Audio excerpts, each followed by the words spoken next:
Hi guys, it's Yolanda. Welcome back to my channel. Today is all about decision making, putting God first when we need to make a decision. This video is for you.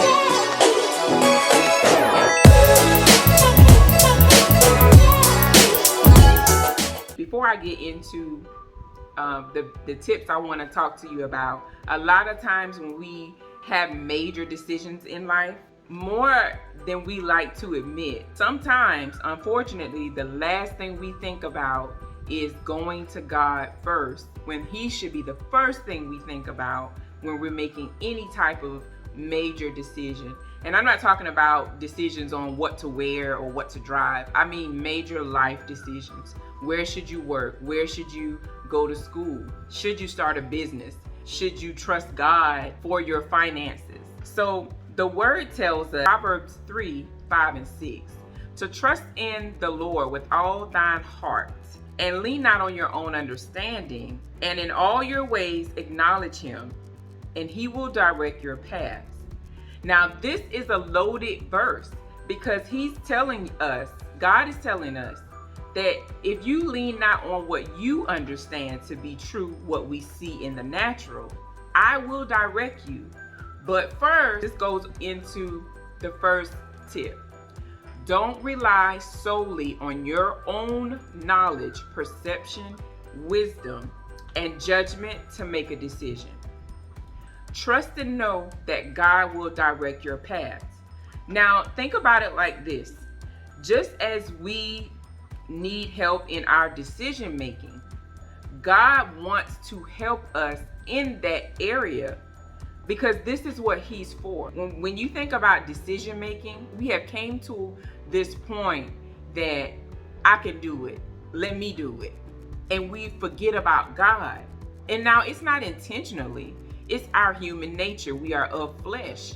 But if you go to God first and not relying on your own wisdom, perception, and judgment of what you need or what you need to make a decision about, He will guide and lead you in the right way. That leads me to tip number 2. Stop making major decisions based off of temporary feelings. Now, y'all can thank my pastor for that one, because that just stuck with me. A lot of times when we are put under pressure, we're under fire. This is with our job. This is with our finances, for sure. We make life-altering mistakes because of temporary feelings in the moment. Oh, I need to get this bill paid.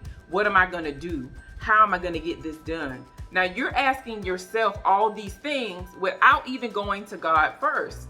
If you go to God first, be humble and follow God, the word tells us that those that wait on the Lord shall not be put to shame. Now, this means you have to do some work as well. This means that you are going to need to pray. And after prayer, you need to listen. Think of it like this. When we go to our parents in the natural, I know when I was a kid, when I went to my parents and asked for things, asked for guidance about something, I didn't just talk to them, got up, walk away.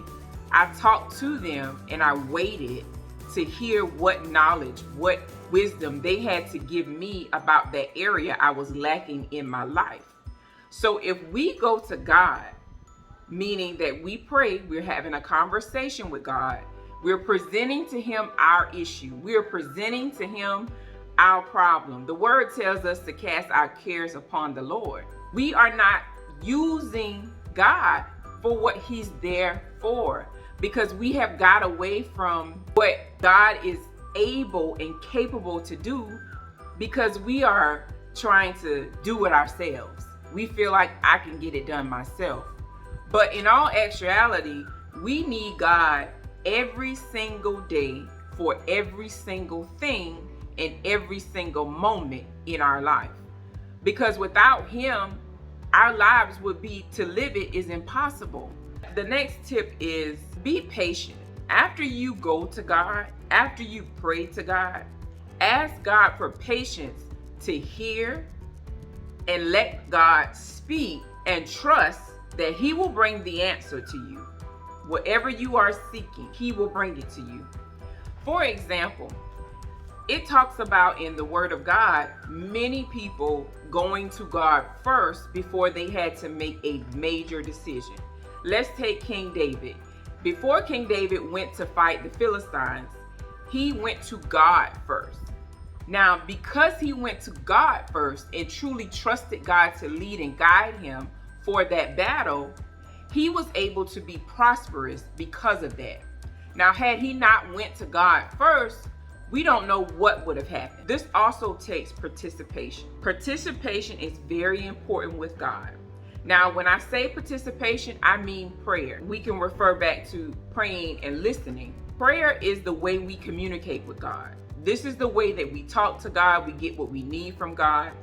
But a lot of us may find that we don't have the answers to our decisions, or we don't know what decision to make, is because we don't even have a prayer life.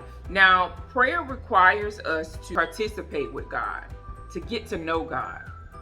Now, I want you to understand this. Don't get caught up in the now and miss your latter. The word tells us in Haggai 2:9, the glory of this latter house shall be greater than the former, says the Lord. And in this place will I give you peace, says the Lord. Listen, God sees and knows our future. So don't get caught up in what you need now, and then you miss the bigger picture of what the greater things will come in your latter. Now, listen to this. Your latter will come now if you seek God first. Matthew 6:33 tells us, seek ye first the kingdom of God and his righteousness, and all things shall be added unto us. So you guys, in decision making, you want to pursue God first. Because if you pursue God first, the material things will follow.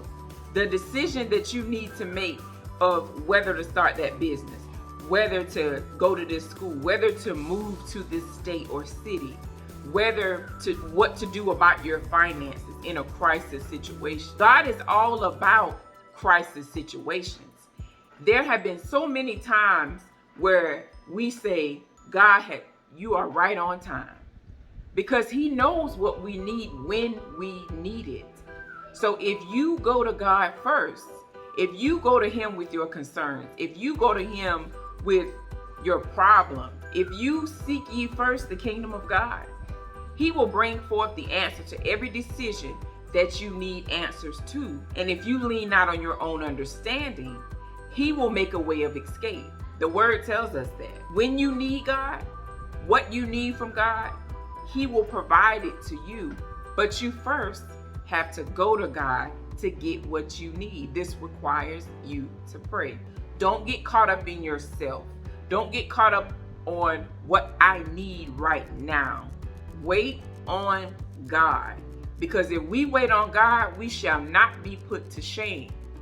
And lastly, participate with God. Pray with God daily, diligently, constantly, because he has already prepared our way, but we have to use him in the way the word tells us. We have to operate in the way the word tells us and not in the way the world tells us. Because in order for you to make major decisions and be successful in making those decisions, it requires God. No man on this earth can give you better guidance, better leadership, better truth about that decision but God. Because sometimes we shy away from God because we already know that we shouldn't be making that decision in the first place. I can't tell you how many times I've made a decision based off of my own personal feelings of, no, I just want to get this done right now. And I didn't even think about God. And don't be shamed if you've been in that situation. We all have, because we are human, as I said. We want what we want right now. But our time and God's time is different. God's time is, I'm going to give you what you need when you need it. So I want you guys to really take heed to the tips that I gave you today. And I thank you so much for your time. And I'll see you guys in my next video. Bye, guys.